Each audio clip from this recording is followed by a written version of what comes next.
April 22nd, 2024, 1:38 and 19 seconds a.m.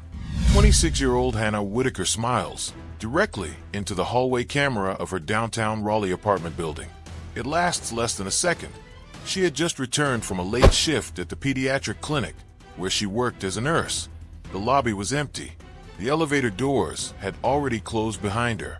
She looked calm, relaxed, almost amused. 7 seconds later, something happens just outside the frame.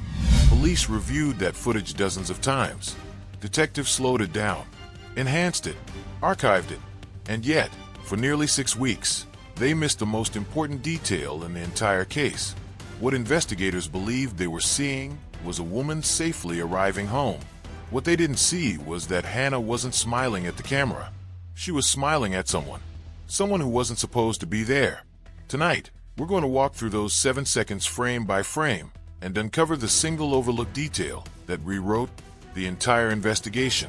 Because once you see it, you can't unsee it. April 22nd, 2024, 1:38 and 19 seconds a.m.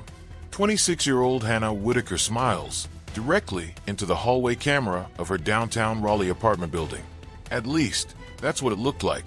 For weeks, that brief expression would be interpreted as something ordinary. A young woman noticing the security lens as she stepped off the elevator. A reflexive, almost playful acknowledgement of being recorded. 7 seconds later, something happens just outside the frame. And for 43 days, no one realizes they were watching the wrong thing. But before we can understand those 7 seconds, we have to understand Hannah. Hannah Whitaker had moved to Raleigh 2 years earlier after graduating from UNC Chapel Hill's nursing program. She took a job at a pediatric urgent care clinic on the city's north side, working long shifts that often stretched past midnight. She was known for volunteering for the harder hours, overnight fevers, asthma attacks at 3 a.m., the anxious parents who needed reassurance as much as treatment. Her co-workers described her as steady, measured, the kind of nurse who never rushed through discharge instructions, the kind who double-checked medication dosages even when the waiting room was full.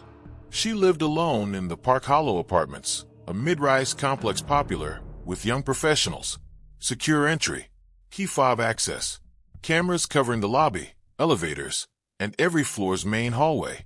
It wasn't luxury housing, but it was considered safe. And Hannah was not careless. She texted when she arrived home. Always. She shared her phone location with her older sister, Meredith. She kept her car parked under a light. She carried pepper spray in her bag.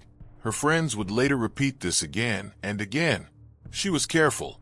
On Sunday, April 21st, 2024, Hannah worked a double shift. A colleague had called out sick. The clinic was short-staffed. Around 12:47 a.m., she clocked out, tired but in good spirits. She texted Meredith at 12:51. Long day. Heading home. Call you tomorrow. It was the last confirmed message she ever sent. The drive back to Park Hollow took 17 minutes. Traffic was non-existent at that hour. Her white Toyota Corolla entered the gated garage at 1:34 a.m., recorded by the license plate camera. The system logged her key fob entry at the interior garage door at 1:36. Everything aligned. Nothing seemed out of place. But this is where everything changes. At 1:38 and 19 seconds a.m., Hannah steps off the elevator onto the 4th floor. The hallway camera captures her in profile first. She adjusts the strap of her bag. Her hair is tied back in a loose bun. There's no sign of distress. No hesitation. She glances toward the camera, and then she smiles. It isn't wide. It isn't forced. It's subtle, almost private. 7 seconds later, she turns slightly to her right, moving toward her apartment at the end of the corridor. The camera does not capture what happens beyond the corner. There are no cameras facing individual doors, only the hallway. At 1:39 and 2 seconds, the footage shows nothing but an empty corridor. Hannah never texts Meredith that she's home. By 9:30 the next morning, she doesn't show up for her scheduled shift. Calls from the clinic go straight to voicemail. Meredith tries to reach her around 10:15. No answer. By 1 p.m., Meredith is driving from Durham to Raleigh. When she arrives at Park Hollow, Hannah's car is still in its assigned garage spot. Her phone goes straight to voicemail again. Meredith contacts the property manager, who unlocks Hannah's apartment door with a master key at 2:12 p.m. Inside, everything appears normal. Her work shoes are by the door. Her bag is on the kitchen counter. The lights are off. There are no signs of forced entry. No overturned furniture. No broken glass. But Hannah is not there. Her phone is not there either. Her wallet sits on the entry table. Her keys are inside the bowl where she always left them. It doesn't make sense. Police arrive at 2:47 p.m. Officers sweep the apartment, then the stairwells, the garage, the dumpsters behind the complex. There are no immediate signs of a struggle. No neighbors report hearing anything unusual. The working assumption is that Hannah came home, entered her apartment, and left again voluntarily. But that theory has a problem. Hannah never left through the garage exit. The license plate reader never captured her car departing. The pedestrian exits require key fob access. There's no record of her fob being used after 1:36 a.m. And this is where investigators make their first critical decision. They focus on the apartment interior. Crime scene technicians dust for prints. They test the door handle. They comb through the bedroom, the bathroom, the balcony. But they find nothing conclusive. No blood. No foreign fingerprints that don't belong to Hannah or known visitors. So attention shifts to the footage. Detectives retrieve the hallway video from 1:30 to 2 a.m.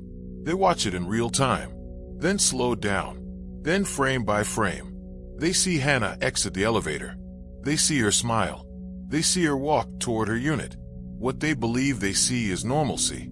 There's no visible second person in frame. No shadow moving behind her. No door opening prematurely.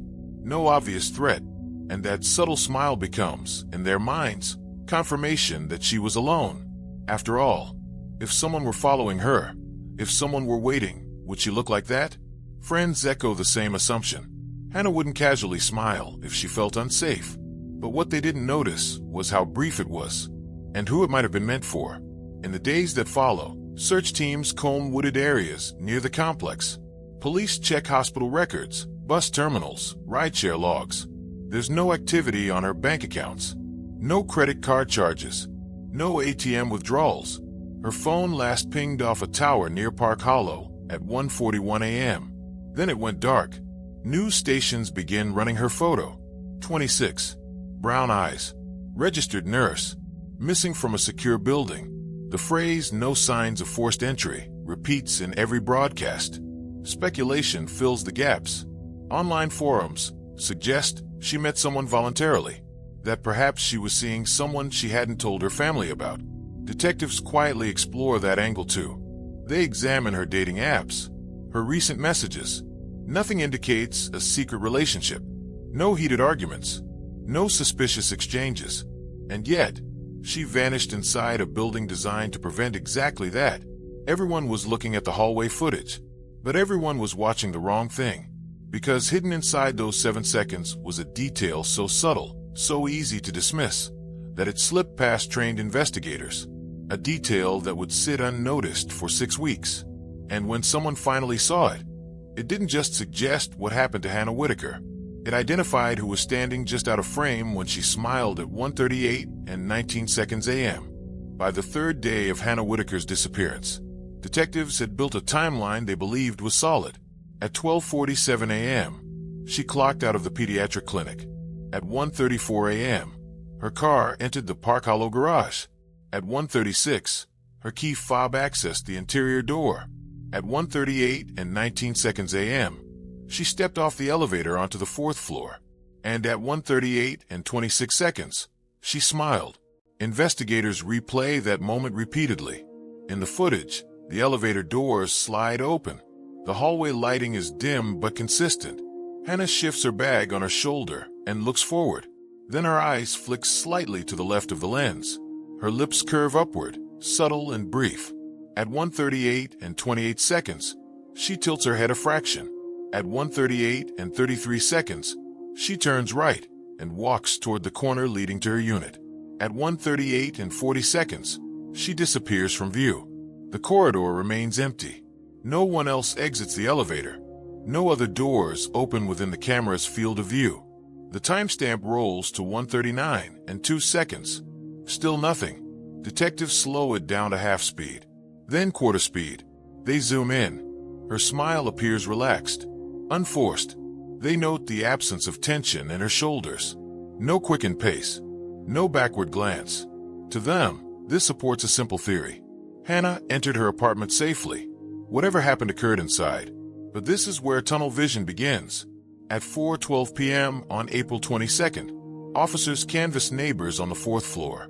Most report being asleep at 1:30 a.m. One resident, across the hall from Hannah, says she heard nothing unusual. No raised voices, no door slamming. The building's stairwell cameras are reviewed next. Between 1:30 and 3 a.m., no one is recorded entering or exiting from the 4th floor. Garage footage shows no vehicles leaving after Hannah's arrival until 5:48 a.m., when a tenant departs for work. On paper, it seems airtight, which is why, by the end of the first week, the investigation pivots inward. Detectives apply for a warrant to extract data from Hannah's laptop and cloud accounts. They comb through months of emails and text threads. They re-interview co-workers. They question a former boyfriend from 2 years earlier. Nothing escalates. Her financial records show stability. No large withdrawals. No recent disputes. Still, the apartment becomes the center of gravity. Forensic teams return with luminol testing. They inspect drains. They examine carpet fibers. The results are inconclusive. No evidence of violence surfaces. By April 29th, investigators quietly consider the possibility that Hannah left voluntarily. They don't announce it publicly, but internally, it becomes a working hypothesis. Maybe she met someone outside the camera's view. Maybe she chose to walk down the stairwell later. Maybe she disabled her phone. But this theory has cracks. Her wallet and keys were inside the apartment. And this is where something subtle happens. On May 2nd, a detective notes that Hannah's apartment door shows no sign of forced entry. The lock functions properly. There's no damage to the strike plate. What they don't consider is timing. The hallway camera captures only one angle. It does not see her door directly. It cannot confirm whether it ever fully closed behind her. Still, the assumption holds. She made it inside. On May 6th, a tip comes in from a tenant who recalls seeing a man in the parking garage weeks earlier, lingering near the elevator bank. Detectives review footage from April 21st between midnight and 1:30 a.m. They identify several residents entering and exiting. One unfamiliar male appears at 12:58 a.m. wearing a dark hoodie. He uses a key fob to access the garage interior door. Records show the fob belongs to a resident on the 3rd floor, a man named Kyle Marin. Kyle is 31, works in IT support, and has lived in Park Hollow for 8 months. When questioned, he states he returned home around 12:50 a.m. that night after visiting friends. He denies seeing Hannah. His fob activity matches the garage entry at 12:58. There's no record of it being used again overnight. Investigators check the elevator logs. The building system does not track individual floor stops per fob, only activation at entry points. Kyle becomes a person of interest, but the footage on the 4th floor does not show him exiting the elevator behind Hannah. It shows only her, and this is where investigators feel reassured. If someone had followed her up, the camera would have captured it, unless they were already there. But that possibility isn't seriously considered. On May 10th, detectives interview Kyle again. He consents to a search of his apartment. Nothing incriminating is found. His phone data places him inside his unit at 1:40 a.m., connected to Wi-Fi. Without direct evidence, the focus drifts. Weeks pass. Search efforts expand to nearby wooded areas and retention ponds. Volunteers distribute flyers. Meredith appears on local news, urging anyone with information to come forward. The hallway footage continues to circulate internally. Detectives believe they've extracted everything from it. They fixate on Hannah's expression. Some interpret it as acknowledgement of the camera. Others say it looks like recognition, but no one isolates the exact direction of her gaze. At 1:38 and 19 seconds, her eyes are not centered on the lens. They're angled slightly right of it. 7 seconds later, she turns further in that direction. But because no one appears in frame, the detail feels meaningless. And so the case stalls. By May 30th, it is officially categorized as a missing persons investigation with suspicious circumstances. No arrest is made. Kyle Marin is not charged. Public attention fades. But inside the footage, something remains. A fraction of a second at 1:38 and 24 seconds a.m. A shadow shifts along the far wall, barely perceptible unless brightness is adjusted manually. It's dismissed as lighting fluctuation from the elevator. Everyone believes the camera captured a woman safely arriving home. No one considers that it may have captured the moment she realized someone was already waiting beyond the corner. And the most critical error is this. Investigators assumed the threat would enter the frame. They never asked whether it had been standing just outside it all along. The break in Hannah Whitaker's case does not come from a new witness. It does not come from a confession. It comes from someone who wasn't even part of the original investigative team. On June 3, 2024, 43 days after Hannah vanished, the Raleigh Police Department assigns a digital forensic analyst named Priya Desai to conduct a secondary review of all surveillance assets tied to unresolved cases. It is a routine quality control measure. A fresh set of eyes, a different workstation, updated enhancement software. At that point, Hannah's case file is nearly stagnant. Priya begins where everyone else began. April 22nd, 4th floor hallway, 1:30 to 1:45 a.m. She watches it once in real time, then again at half speed. She doesn't focus on Hannah's smile. She focuses on the lighting, because something about it feels inconsistent. At 1:38 and 19 seconds a.m., Hannah steps off the elevator. The overhead lights cast uniform illumination down the corridor. The far wall, just before the corner leading to her apartment, remains evenly lit. At 1:38 and 23 seconds, as Hannah's expression changes, there's a faint distortion along that wall. Not a shadow moving across it. Not a flicker from the elevator. A compression artifact. But compression artifacts are typically random. This one is shaped. Priya increases the contrast manually. She isolates 3 frames between 1:38 and 22 seconds and 1:38 and 25 seconds. And then she sees it. A vertical interruption in the light pattern. It's subtle. A darker edge where the hallway corner begins. But for a fraction of a second, the darkness expands outward by less than an inch. As if something shifted closer to the corner's edge. As if someone leaned slightly forward. Everyone was watching Hannah. No one was watching the wall. But this is where everything changes. Priya maps the hallway dimensions using architectural diagrams from the property manager. The corner leading to Hannah's unit sits approximately 11 feet from the elevator doors. The camera's field of view ends 3 feet before the first apartment door, which means anyone standing flat against the wall just beyond that corner would remain completely invisible to the lens, unless they moved. At 1:38 and 24 seconds, the distortion appears exactly at shoulder height for an adult male. Priya overlays a height grid. The estimated stature aligns between 5 feet 10 inches and 6 feet 2 inches. She replays Hannah's face. Her eyes are not directed at the camera. They are angled precisely toward that corner.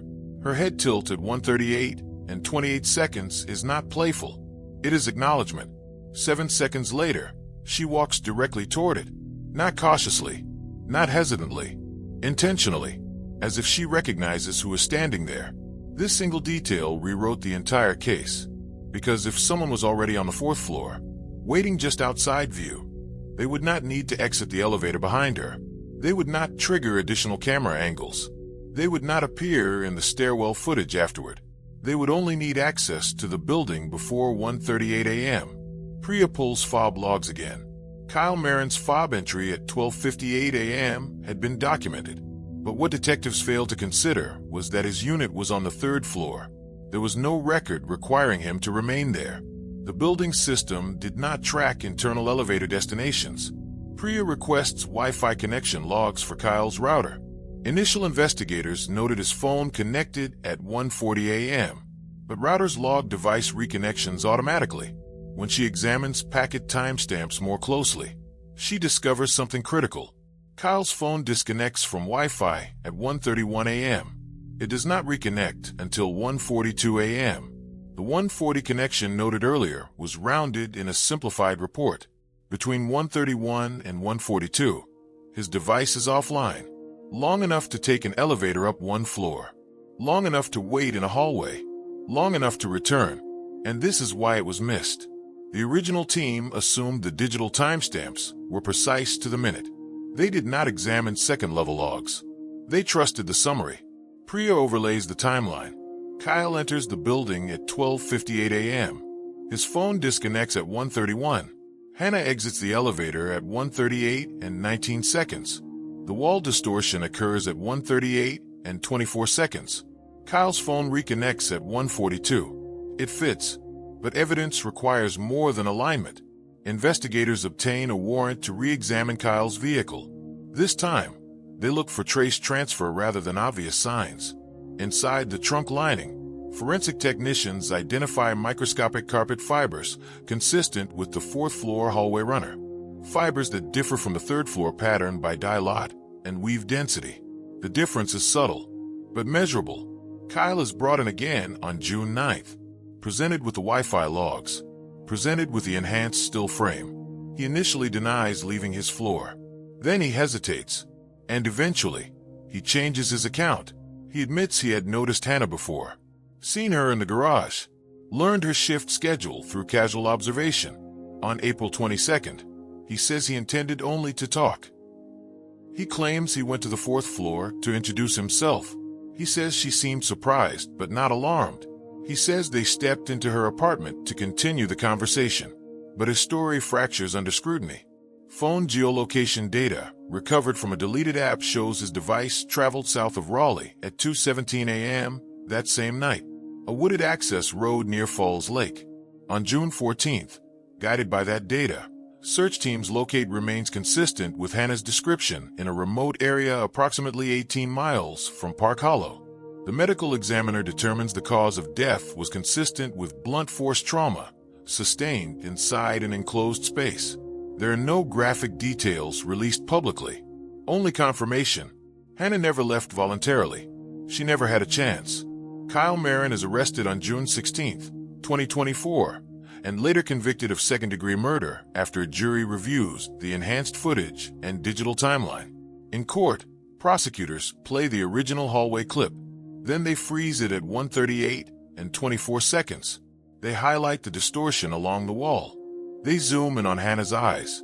And for the first time, the smile makes sense. It wasn't comfort. It wasn't carelessness. It was recognition. A brief, polite acknowledgement of someone she had seen around the building before. Someone she did not perceive as a threat. 7 seconds later, she steps toward him, and the camera, positioned just slightly too far back, captures everything necessary to solve the case. But only after someone asked a different question. Not what is in the frame, but what isn't. Hannah Whitaker's case reminds investigators of something uncomfortable. Surveillance does not fail because it sees too little. It fails because people assume they have already seen enough. A fraction of a second, a subtle shift in light, a smile angled 3 degrees off-center. Details that seem insignificant until someone decides to look again. If there is a lesson here, it is not about technology. It is about attention, because sometimes the truth isn't hidden. It's simply standing just outside the frame, and all it takes is one person willing to look where no one else did.